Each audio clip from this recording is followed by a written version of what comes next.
Hola, ¿cómo están? Bienvenidos a la 14ª y penúltima sesión de nuestra materia de medios masivos de comunicación. Haciendo una recapitulación de todo lo que hemos estado viendo, bueno, pues desde la primera clase empezamos a hablar de el contexto general en el que un mercadólogo tiene que desarrollarse para establecer, para diseñar y para ejecutar adecuadamente una estrategia en medios masivos de comunicación que va a cumplir fundamentalmente a cubrir con uno de las 4 actividades del mercadólogo, que se refiere a la comunicación del producto. En esta parte de la comunicación del producto, nosotros hemos desarrollado una metodología que tiene que ver con entender primero las condiciones del mercado, después analizar a los clientes, más adelante entrar en un diseño y determinación, incluso hasta discriminación entre algunos y otros medios masivos de comunicación para entender cuál de estos medios es el más asertivo, es el más cercano y el más efectivo para hacer llegar al cliente 2 cosas. Primero, la presencia de nuestra marca y después el mensaje que nuestra marca le quiere dar a ese cliente. Ese cliente que tendrá que ser el cliente potencial. ¿Por qué? Porque el cliente cautivo ya está dentro de nuestro aro, por llamarlo de alguna manera, y el cliente incidental, bueno, pues es un cliente que no nos ocupa demasiado, a menos que estemos con la necesidad de ampliar nuevos espectros de negocio. Finalmente nos dedicamos la última parte de esta materia a centrar una estrategia paso a paso que nos hablara de, primero yo tengo que analizar el mercado y después diseñar una serie de contenidos que le fueran atractivos, útiles y funcionales al cliente. En aras de eso, nosotros primero hicimos una fase analítica y hoy lo que vamos a ver es la parte de la fase estratégica, cosa en la que ya entramos en la sesión pasada un poco, pero ahora la vamos a desarrollar mucho más a profundidad. Dentro de esta fase estratégica tenemos que hablar de la segmentación de mercado, del posicionamiento y el enfoque que va a tener nuestra marca, después de un código de marca, que más adelante vamos a especificar qué es esta parte del código de marca, cómo se diseña, cómo se profundiza en hacer consistente y en hacer mucho más asertiva la comunicación y la diferenciación de nuestros productos.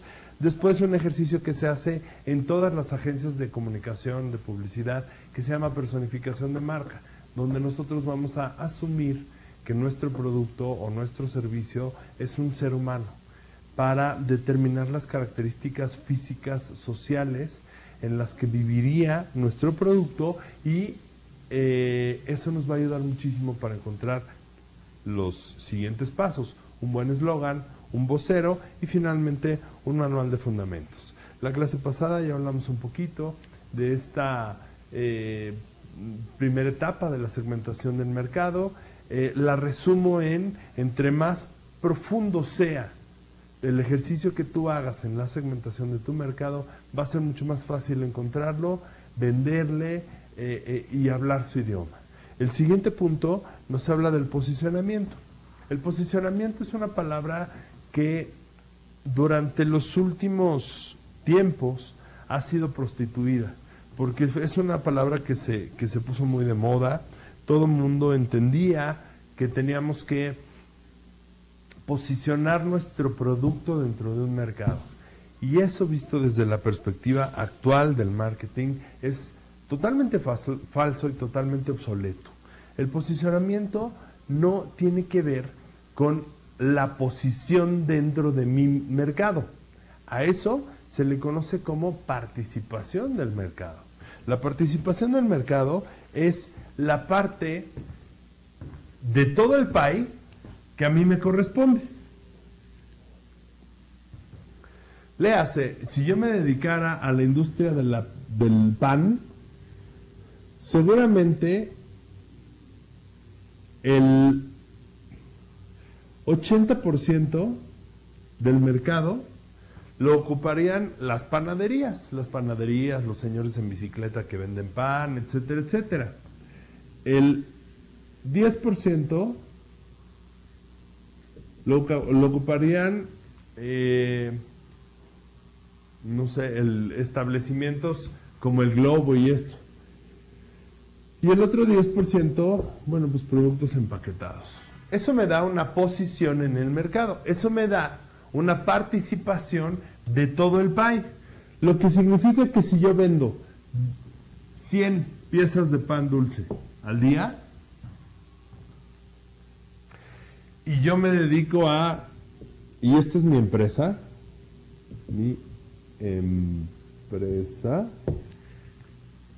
mi participación del mercado sería del 10%. ¿Qué pasa si esa demanda de este producto sube a 1000 y yo sigo vendiendo 10 piezas? Pues que evidentemente mi participación del mercado bajaría a conquistar un 1%.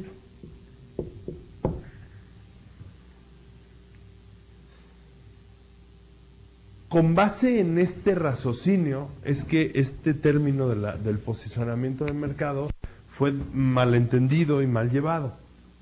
Al final del día, esto es solamente una concepción de qué tanto y cuál es mi tajada de toda la industria en la que me estoy desarrollando. Eso no es posicionamiento del mercado, eso es participación del mercado. El posicionamiento tiene que ver mucho más con entender al cliente. Y si somos coherentes en todo lo que hemos estado platicando alrededor de el nuevo marketing y de la concepción actual del cliente, tendríamos entonces que bajar a tierra el pensamiento de que toda la terminología y los tecnicismos siguen siendo propiedad de las empresas y de los teóricos. Hoy día el posicionamiento no tiene que ver ni con las marcas, ni tiene que ver con los productos, tiene que ver básicamente con el cliente. Y lo voy a explicar de una manera muy fácil. Todos los seres humanos tenemos una serie de necesidades, algunas satisfechas y otras insatisfechas. Estas necesidades siempre tienen un satisfactor. Todas nuestras necesidades tienen un satisfactor. Por ahí hay un teórico que habla de un supermercado mental. Este satisfactor se aparece para satisfacer nuestras necesidades. Al grado de que si yo tengo sed, podría identificar diferentes satisfactores. El primero sería una botella con agua. De ninguna marca, una botella de agua embotellada, una botella de agua embotellada, sí. El siguiente satisfactor sería un vaso con agua. El siguiente satisfactor sería una botella de Coca-Cola, etcétera. El posicionamiento que yo tengo, ¿por qué? Porque el posicionamiento lo genero yo y un grupo de personas que comparten mis características geográficas, demográficas, psicológicas, etcétera, etcétera. Al grado de que cada vez que alguien como yo tiene sed, piensa en una cosa para satisfacer su necesidad. ¿Qué cosa? Pues una botella de agua. El ideal, el limbo de las marcas, el Olimpo de las marcas, es evidentemente que la gente cuando tiene sed piense solamente en una botella de mi marca. Y eso es alcanzar el posicionamiento. El posicionamiento, como les decía al principio en la introducción de esta idea, el posicionamiento no tiene que ver con marcas, tiene que ver con el número de satisfactores y evidentemente con los satisfactores que yo genero derivados de una necesidad. ¿En qué piensa mi mente cuando siente una necesidad? Eso es posicionamiento. Es el reflejo inmediato que nosotros generamos cuando tenemos, y no nada más una necesidad o un capricho o un deseo. Y entonces alrededor de eso es que tendríamos que redefinir el posicionamiento como lo que nosotros hacemos en la mente del prospecto? Con esta reflexión yo quisiera llevarlos a un punto muy sencillo. Si el posicionamiento concebido como la participación de mercado fuera verdad, todos los coches se tendrían que vender de la misma manera. Coche, 4 llantas, parabrisas, palanca de velocidades, freno y acelerador y se acabó el cuento. Y en realidad sabemos que eso no pasa. ¿Por qué? Porque hay marcas que han identificado diferentes posicionamientos, al grado de que hoy un automóvil satisface determinadas necesidades a diferencia de otro automóvil. Por ejemplo, un coche como un Atos by Dodge satisface una necesidad de economía y de funcionalidad. Es un coche barato que no me va a dejar tirado, etcétera, etcétera. Un coche como un Mercedes-Benz satisface una necesidad de estatus y alto nivel. Los dos satisfacen una necesidad básica y mínima que se llama transporte, pero lo satisfacen de diferentes maneras, al grado de que, ya lo habíamos platicado alguna vez, hoy en día hay gente que está dispuesta a gastar cantidades importantes de dinero para comunicar un estatus o para adecuarse o para mostrar una pertenencia a determinado grupo social. Al grado de que hoy día en el mundo automotriz, bueno, pues tenemos una marca que se llama Volvo, que es la marca que satisface una necesidad de seguridad. Y hay otra marca que se llama Mercedes-Benz, que satisface una de estatus, y otra que se llama BMW, que satisface una necesidad de maniobrabilidad y de alta tecnología, y otra que se llama Atos, que tiene que ver con economía, etcétera, etcétera, ¿no? Y entonces, alrededor de eso es que nosotros debemos entender que aunque yo venda lo mismo que mi competencia, eventualmente estoy vendiendo un sentimiento y un satisfactor diferente al que mi competencia vende. ¿Por qué? Porque Evian vende estatus, Bonafont vende salud, Épura vende pureza de agua, pero todos venden agua embotellada. Porque todos satisfacen a diferentes públicos y tienen diferentes tipos de clientes. Y entonces ese es el verdadero centro y el verdadero el razonamiento del posicionamiento. Lo que nosotros tenemos que entender es que la mente de nuestros clientes ya tiene una categorización de satisfactores. Y entonces en esa categorización de satisfactores, nuestros clientes ya saben qué quieren comprar cuando tienen una necesidad o un deseo. Concluyendo esta parte, el posicionamiento entonces es el campo de batalla, el lugar donde nosotros tendríamos que entrar a los trancazos es en la mente de nuestros clientes. Evidentemente eso se logra a través de una comunicación asertiva, una comunicación bien diseñada, una comunicación adecuadamente y estratégicamente lograda. El posicionamiento entonces es, y lo voy a definir, no viene en esta diapositiva, pero el posicionamiento lo definimos entonces como el reflejo inmediato que la gente tiene cuando siente una necesidad o un deseo. ¿En qué piensas cuando quieres algo?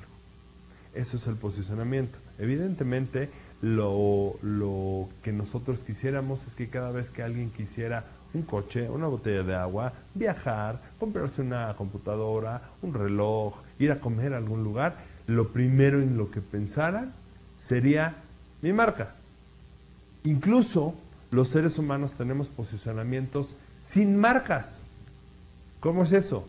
Bueno, pues, ¿qué quisieras desayunar mañana?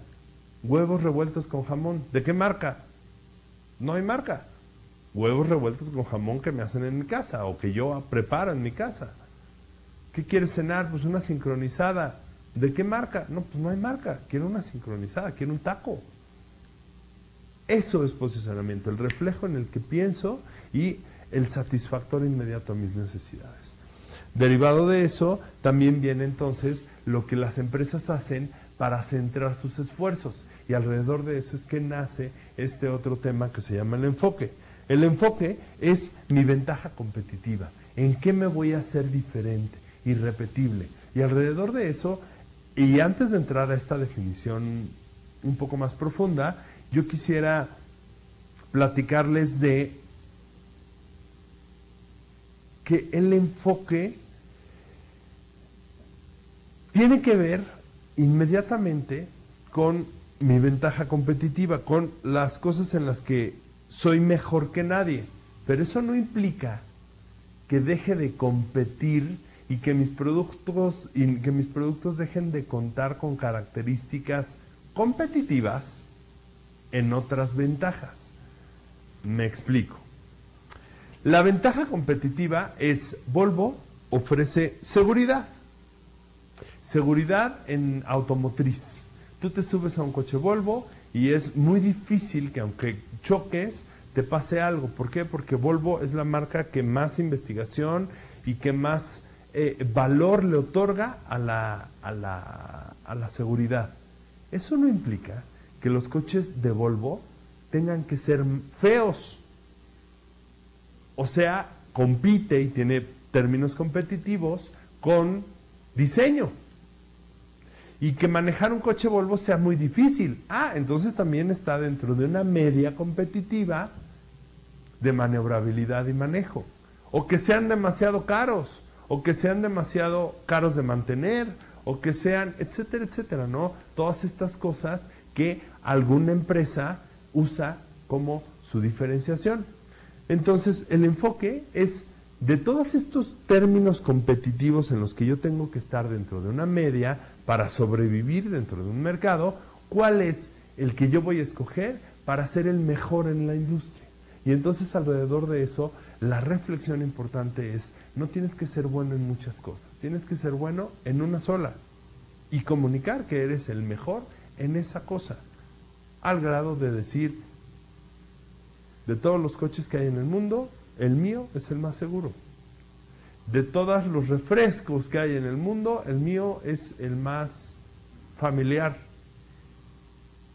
De todos los lugares para vacacionar que hay en el mundo, el mío es el que cuenta con el mejor clima. A lo mejor no las mejores atracciones, a lo mejor no la mayor comodidad, etcétera, etcétera, pero el mejor clima. O las mejores atracciones, o la mayor comodidad, etcétera, etcétera. Bueno, pues ese es el enfoque. Y eso es una decisión estratégica. Yo creo que es la decisión más estratégica que se toma alrededor de el diseño discursivo de una marca. ¿A qué nadie te va a ganar? Como lo dice la diapositiva, no hacer muchas cosas a la vez, pero hacer una mejor que nadie.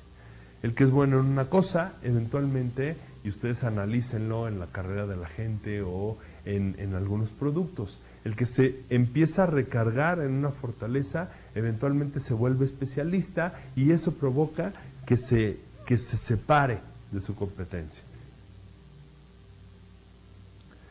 Después nace este término, esta terminología que se llama el código de marca. El código de marca es el diseño que nosotros le tendríamos que hacer y son las características, entendiendo que hay una analogía, hay una comparación con el código genético.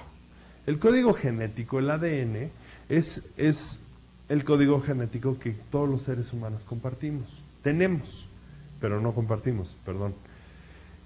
Ese ADN nos hace únicos e irrepetibles.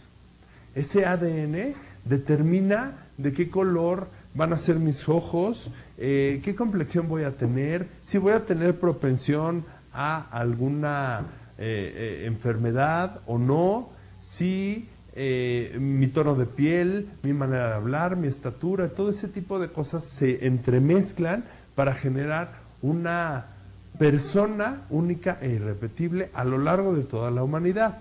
Lo mismo tendríamos nosotros que hacer cuando estamos hablando de diseñar la parte discursiva de una marca.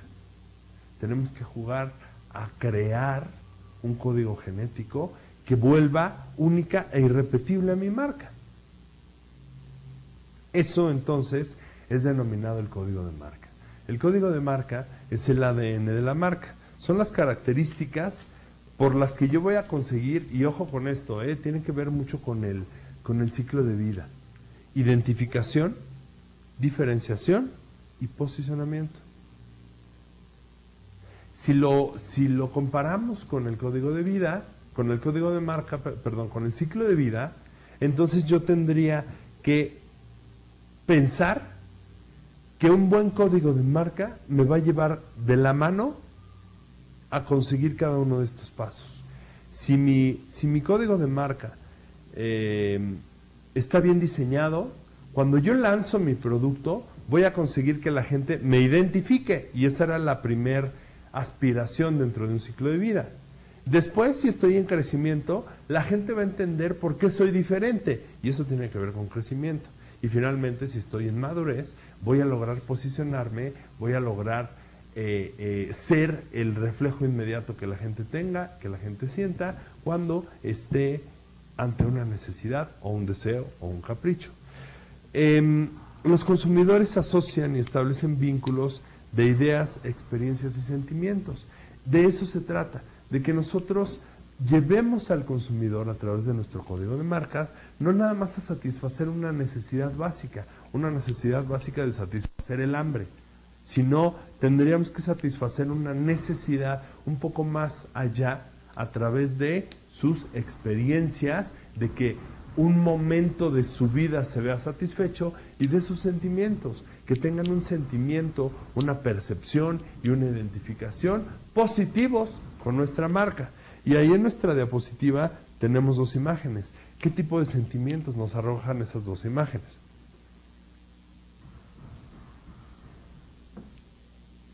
Lo que las estadísticas dicen es que cuando la gente ve la palomita, el famoso swoosh de Nike, entonces la gente piensa en esfuerzo y superación. Y cuando la gente ve la manzanita de Macintosh, también piensa en tecnología y en estatus. No piensa en computadoras. Y cuando ven lo de Nike, no piensan en ropa deportiva. De eso se trata. Estas asociaciones generan confianza y seguridad en el consumidor. ¿Cómo?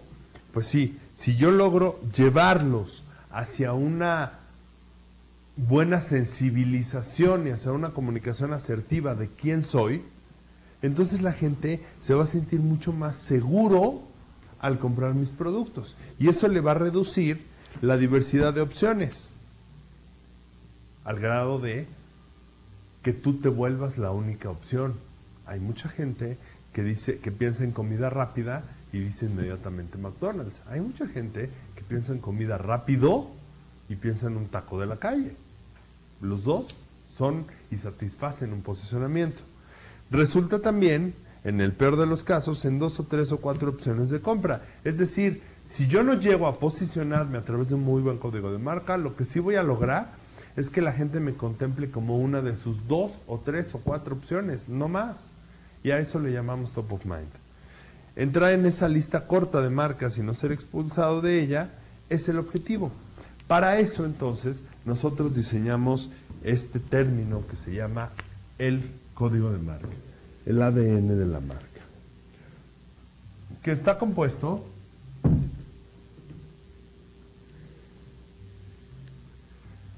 por 3 componentes. Estos 3 componentes son el ID de marca, la propuesta de valor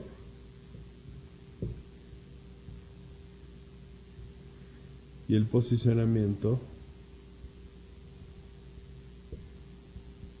estratégico.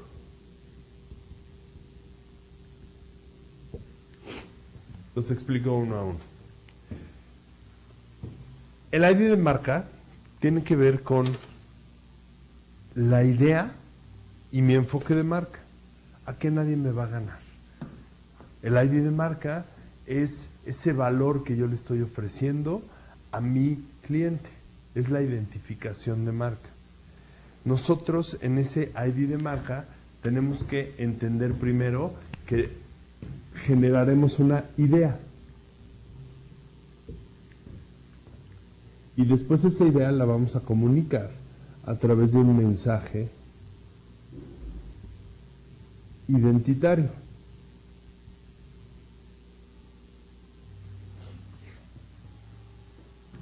Si nosotros habláramos entonces de Nike o de Volvo,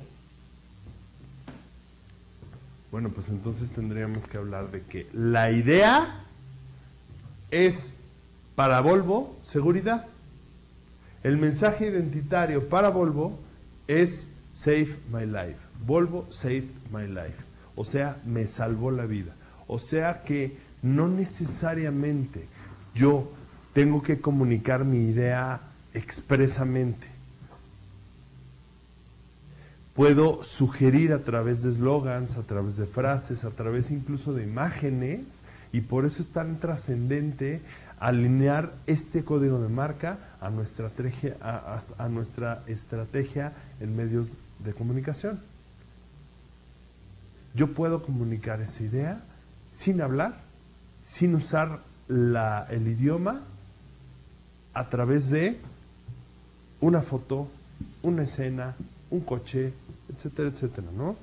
Entonces, la idea que resume las características e identifica y provoca que mi idea sea diferenciadora y que mi mensaje identitario sea comprensible. Una idea diferenciadora y un mensaje identitario comprensible. Ese es el punto que origina nuestro código de marca. Es el primer eslabón de estos tres que tenga que ver con nuestro código de marca. Es una idea, la identidad de marca, resumo, es la idea diferenciadora que es comunicada a través de un mensaje identitario. La segunda parte tiene que ver con el valor de marca.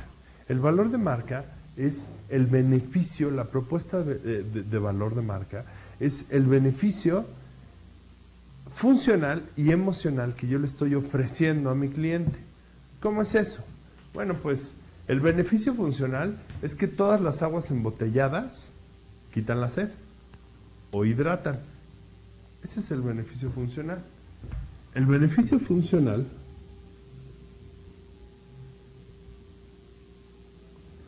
responde una pregunta básica.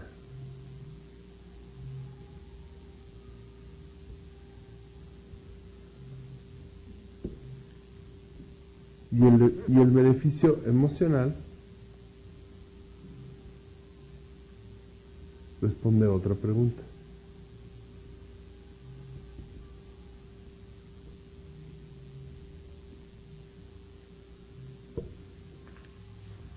El beneficio funcional es este beneficio que cumple mi producto y todos los demás productos. Un auto sirve para transportarme, se acabó. Una botella de agua sirve para quitarme la sed o hidratarme. Una prenda de ropa sirve para cubrirme y para vestirme de acuerdo a lo que la gente quiere ver en mí, o yo quiero que vean de mí. Una cámara fotográfica sirve para tomar fotos. ¿Sí? Ahí es en donde nosotros entonces vamos a apoyarnos de nuestro ID de marca para saber hasta dónde y qué parte de su emoción voy a tocar. Y entonces yo ya decidí que tendría que tocar una parte emocional. ¿Qué parte emocional? Economía, estatus, maniobrabilidad, pertenecer a un grupo social, etcétera, etcétera, ¿no? Y entonces ahí es donde yo le voy a ofrecer un valor emocional a mis clientes.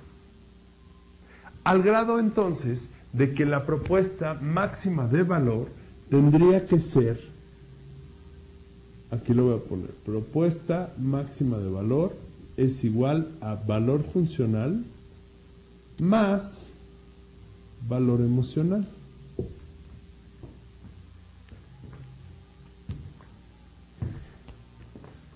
Resumiendo y recapitulando, el valor es el beneficio funcional y emocional que una marca promete a sus clientes para resolver alguna o muchas de sus necesidades. El valor funcional es, y se da en un ejemplo muy fácil. Todas las botellas, todas las aguas embotelladas satisfacen la sed, pero solamente Perrier es la marca de agua embotellada que satisface una parte social y de estatus para la gente in. Y entonces el máximo valor de una marca sería Perrier, valor funcional, satisface la sed. Valor emocional es para la gente in, para la gente nice. El máximo valor nos lleva entonces a mezclar estas dos, funcional y emocional, al grado de decir Perrier satisface la sed y es para la gente in, como dice sacia la sed y es símbolo de la gente in. Eso es un máximo valor, eso es una propuesta máxima de valor. Finalmente, el último componente tiene que ver con el posicionamiento estratégico. Y el posicionamiento estratégico se resuelve pensando una cosa: ¿en qué parte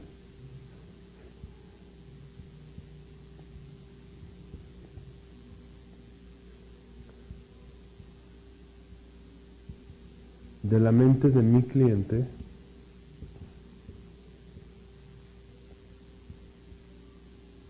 quiero vivir? ¿Cómo quiero ser visto? ¿Cómo quiero que me vean? Eso tiene que ver con un posicionamiento estratégico. Y eso es importantísimo que tú se lo aprendas a decir a tu agencia de publicidad. El posicionamiento estratégico es cómo quiero que me conciban. ¿Cuáles son mis aspiraciones en términos psicológicos, en términos de negocio, evidentemente, en términos de estatus, de segmentación de mercados, etcétera, etcétera, etcétera? Y entonces el posicionamiento estratégico es el espacio que le gustaría a esta marca ocupar en la mente de sus clientes. ¿Dónde quieres vivir? ¿Quieres ser una parte, quieres ser un producto más de impulso o un producto más razonado? ¿Quieres ser un producto para hombres o para mujeres? ¿Quieres ser un producto para jóvenes o para viejos o para adultos? ¿Quieres ser un producto de tecnología o de estatus? ¿Qué parte de la mente quieres conquistar? Derivado del territorio de marca. Esto evidentemente se determina no pensando únicamente de lo que yo quisiera, sino de lo que el mercado me está dictando. El mercado entendido, insisto, como el cliente, la competencia, los stakeholders, la industria, etcétera, etcétera. El posicionamiento estratégico entonces se planea respecto a las aspiraciones organizacionales y conforme la etapa de vida del producto. El posicionamiento estratégico también tiene que haber estado pasado por el filtro del ciclo de vida. ¿En dónde estoy? Y entonces, ¿cuál sería mi objetivo inmediato a perseguir? Ese posicionamiento me va a ayudar, evidentemente, a subir dentro de mi ciclo de vida. El autor que maneja a profundidad este tema es Justo Villafañe. Justo Villafañe es un catedrático de una universidad española, es mexicano y esta persona se ha dedicado a consultar a las empresas para ayudarles a generar un discurso consistente alrededor de lo que le va a tener que decir a la gente.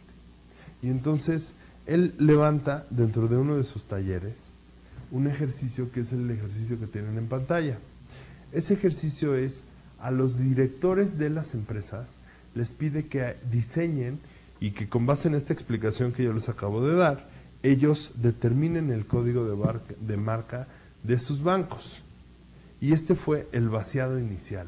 Evidentemente todos estos códigos de marca, la mayoría, están mal.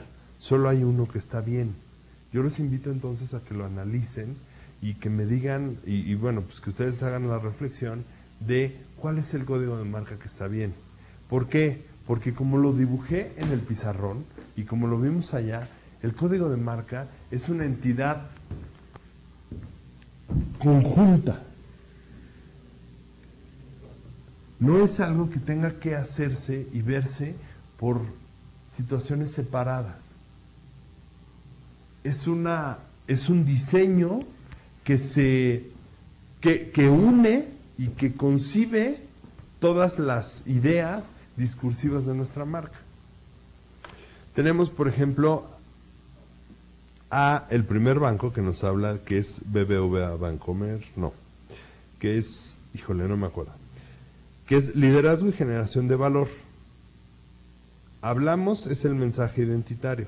Y entonces ahí, liderazgo y generación de valor con el mensaje identitario, con el eslogan, ya no tiene nada que ver, el código de marca se rompió.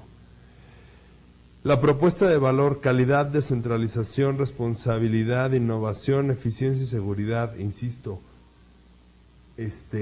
venden demasiadas cosas, al grado de que ya no nos venden ninguna, o que ya no les creemos ninguna. Y finalmente ellos quieren ser vistos como económico, crecimiento, rentable, eficiente, solvente, social, reforzar, etcétera, etcétera, etcétera. Entonces, lo que nosotros podemos ver de ese primer banco es una total incongruencia, que no hay links, que no hay nada que los una. El siguiente código de marca, que ese sí es el de BBVA Bancomer, nos habla de queremos ser una organización y su identidad de marca tiene que ver con el futuro.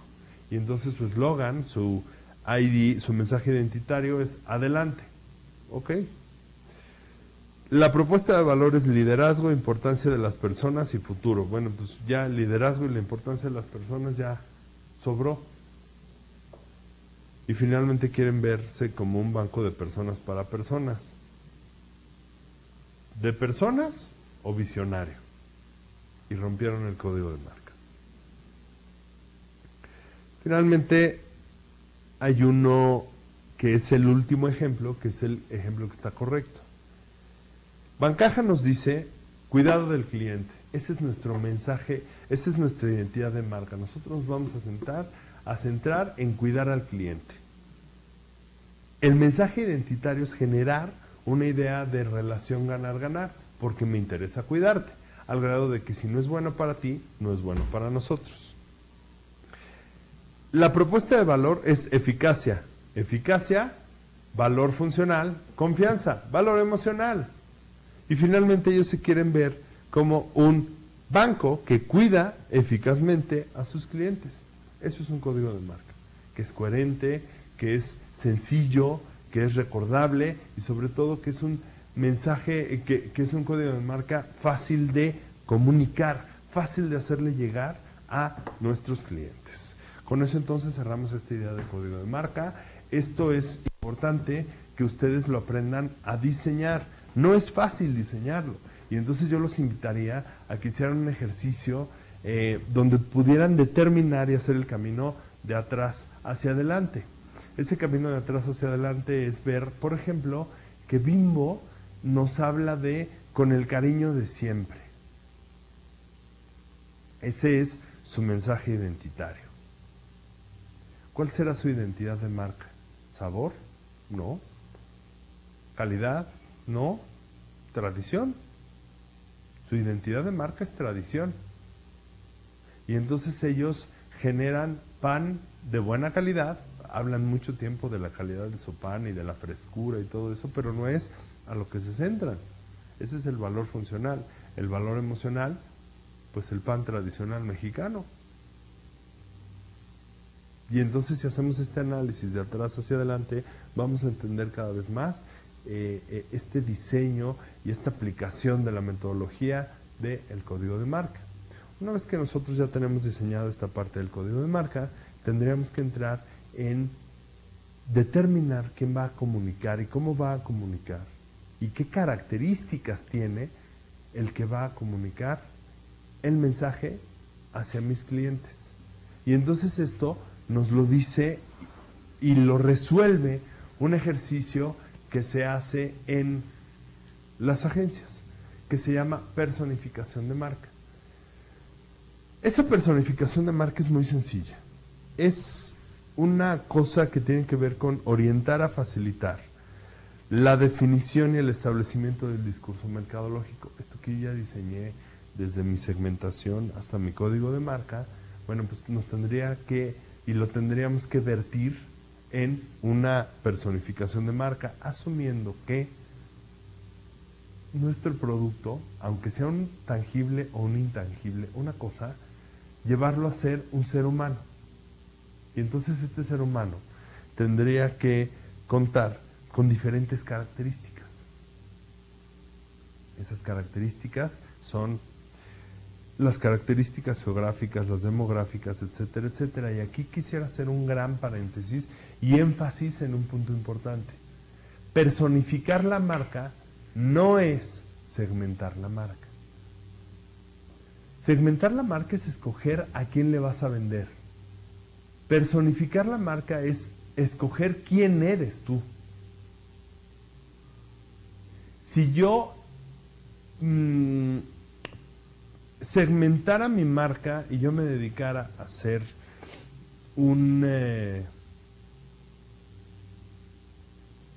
no sé, una marca de zapatos, entonces yo tendría que encontrar una clase media normal de los mexicanos que ganan determinado dinero, que trabajan, etcétera, etcétera. Y la personificación de la marca tendría que ser un zapatero. No es lo mismo. Aunque ese zapatero entiende las necesidades de la gente que se va a comprar los zapatos, habla su idioma, pertenece a su grupo social, y todo dependiendo de la característica del producto, etcétera, ¿no? Entonces, ¿qué tenemos que hacer? Diseñar la marca suponiendo que fuera una persona, y entre más características se encuentre, mejor. Entre más profundo sea, será más fácil lograrlo. ¿Y esto para qué sirve? ¿Para qué sirve personificar una marca? Bueno, pues una personificación de marca sirve para que yo pueda identificar los voceros de marca, o el estilo redaccional, o la dramatización de la realidad, que es un tema que vamos a ver en la próxima clase, etcétera. Entonces, la personificación de marca tendría que cubrir con 3 características principales: las demográficas, las sociales y las psicológicas. Las demográficas es en dónde vive, cuántos años tiene, es casado, es soltero, etcétera, etcétera. Las sociales es quiénes rodean sus círculos sociales, cuáles son sus actividades, cuáles son sus hobbies, etcétera, etcétera. Y las psicológicas, en qué piensa, qué quisiera hacer de grande, etcétera, etcétera. Y hablé de qué quisiera hacer de grande, porque pues yo quisiera que hiciéramos un ejercicio con el Gansito Marinela. Si lo determinamos y si personificamos al Gansito Marinela, evidentemente no vamos a hablar de el gansito, ¿no? Que además es un patito, pero es el Gansito no. Si yo personificara al Gansito Marinela, pues yo tendría que entender que es un niño de clase media, media baja, que vive en algún edificio de la Colonia del Valle o en algún centro, en algún conjunto habitacional, que tiene un nivel adquisitivo importante de 10 pesos al día, que le alcanza para comprarse su gansito, pero no es el gansito. Que le gustan los videojuegos, que ve la televisión, que tiene como ídolos a los futbolistas y a los deportistas, que sale a jugar a la calle, que vive con su mamá, que es su madre soltera, etcétera, etcétera. Y entonces este ejercicio de personificación evidentemente me va a dar muchos parámetros para escoger al vocero, al lugar donde voy a grabar, al estilo redaccional, al estilo comunicacional. Eso ya lo hemos visto anteriormente y tiene que ver con que al cliente le tienes que hablar en su idioma. Después vendría el eslogan. El eslogan es, si hasta ahorita no ha salido y no ha surgido una frase tan interesante, tan importante, como para que tú puedas generar un eslogan, lo tendrías que diseñar. Si en tu propuesta, en tu mensaje identitario, si en tu propuesta de valor, si en etcétera, etcétera, no ha salido un eslogan, entonces diséñalo. ¿Cómo se hace un eslogan? ¿Qué es un eslogan? Es la creación de una frase que sustente o estimule el valor del producto y que nos lleve hacia alguna experiencia. ¿Qué características debería de contar? ¿Y cuáles son las características con las que debería de contar un eslogan? Tendría que ser una frase corta y asertiva, que va a lo que va. Coherente con la estructuración de la dramatización de la realidad y sugerente y reflexiva. Y aquí viene un término psicológico de la psicología de la publicidad que nos habla de que nosotros tendríamos que generar un eco mental en nuestros clientes. ¿Cómo es ese eco mental? El eco mental es: no me es suficiente con que veas mi espectacular y ya, y lo des por registrado. Yo necesito que una vez que veas mi espectacular, te vayas pensando, como haciendo un eco, en lo que viste en mi espectacular. Y entonces el eslogan tendría que ser una frase corta, etcétera, etcétera, pero una frase sugerente, una frase reflexiva, una frase que tenga y que cuente con un eco mental. Aquí tenemos un ejemplo que nos habla de en medio de la nada todo. Y entonces nos damos cuenta perfectamente que es una agencia de viajes, que es una agencia de viajes no normal.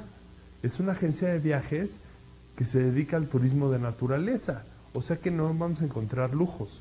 Y además de todo nos lo dice expresamente, ¿no? En medio de la nada. Aquí no hay bellboys, aquí no hay albercas, aquí no hay sauna, aquí no hay spa.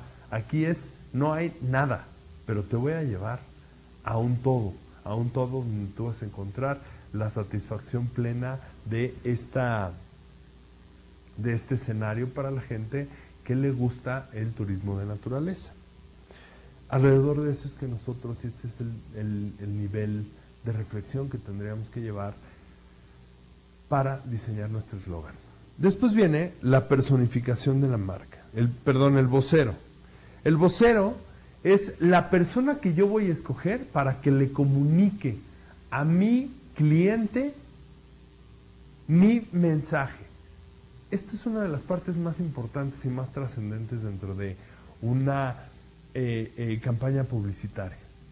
Encontrar el vocero es trascendental e importantísimo. ¿Por qué? Porque a lo mejor yo puedo escoger a alguien que no pertenezca a ese grupo social y pues la gente no me va a creer. O a lo mejor yo desarrollo a alguien demasiado aspiracional y la gente no va a creer que va a poder lograr lo que esta persona le está platicando. Un vocero se diseña y está definido como una persona que esté adecuada y tenga credibilidad en el mercado objetivo. O sea, si yo pongo a algún cantante joven a vender productos para un mercado de adultos mayores, pues los adultos mayores primero no lo van a identificar y después no le van a creer. Yo tengo que escoger adecuadamente al vocero. Identificado y relacionado con los valores de la marca. Pues si yo voy a poner a comunicar a una persona que es muy conocida y muy famosa, pero está llena de tatuajes que son mal percibidos en nuestra sociedad, y entonces mi marca es una fundación para niños maltratados, pues la gente no, inconscientemente va a generar ahí un ruido y poca credibilidad a lo que esta fundación le estaría diciendo. ¿Por qué? Por los prejuicios, por la sociedad, etcétera, etcétera. Capaz de convencer y transmitir mensajes, capaz de persuadir. Y ya hemos hablado anteriormente de todas estas artistas o deportistas sobre todo, que los ponen a hablar en un comercial y no saben ni siquiera hablar. Y entonces pues no van a conseguir una persuasión en nuestro público objetivo, y al contrario, se van a llevar de la manita a tu producto. Y bueno, pues finalmente para escoger esta parte del vocero nosotros tendríamos que hacer hay dos maneras de escoger un vocero. Primero, tú haces una personificación de marca, un código de marca, toda esta parte ordenada, y entonces lo que te resulte, agarras un catálogo de talentos y dices, ay, bueno, pues yo creo que la persona más adecuada y la que se parece y la que se alinea más a mi planeación comunicacional y discursiva es esta. Y la segunda es que tú lo creas, tú lo inventas. Y entonces tú creas personajes vivos, personajes seres humanos o personajes de ciencia ficción, personajes de mentiritas, ¿no? Y entonces podemos tener como un personaje vivo a Tomás Varo, que era el vocero de marca de una lotería que salió algunos años aquí en México y que, bueno, pues por decisiones no comunicacionales terminó tronando ese producto. Pero era un excelente vocero de marca. ¿Por qué? Porque era el vecino, porque era alguien con el que nosotros generalmente estamos acostumbrados a convivir. Y entonces ese vocero de marca era adecuado, aspiracional, como quien, como Nicole Kidman anunciando Chanel, ¿no? Nosotros sabemos perfectamente que es un aspiracional completamente. Y entonces que a lo mejor a través de mi producto yo los voy a llevar a tocar o a pertenecer a ese mundo. El último ejemplo que les pongo, bueno, pues es un personaje con el que nosotros hemos convivido durante la mayoría de nuestra vida, que se llama el Tigre Toño, y él es el vocero de una marca que se llama Zucaritas. Con esto entonces terminamos esta 14ª sesión. Esta sesión nos habla de cómo nosotros tendríamos que diseñar nuestra calidad discursiva y una serie de tips y de datos que nos pueden ayudar a encontrar y a ser muy asertivos en escoger el personaje, el escenario, el discurso, el eslogan, le hace forma y fondo y medio de nuestra campaña de comunicación, para que a partir de ahí nosotros identifiquemos los medios masivos y la administración de los medios masivos de comunicación. Nos vemos la próxima clase. Muchas gracias.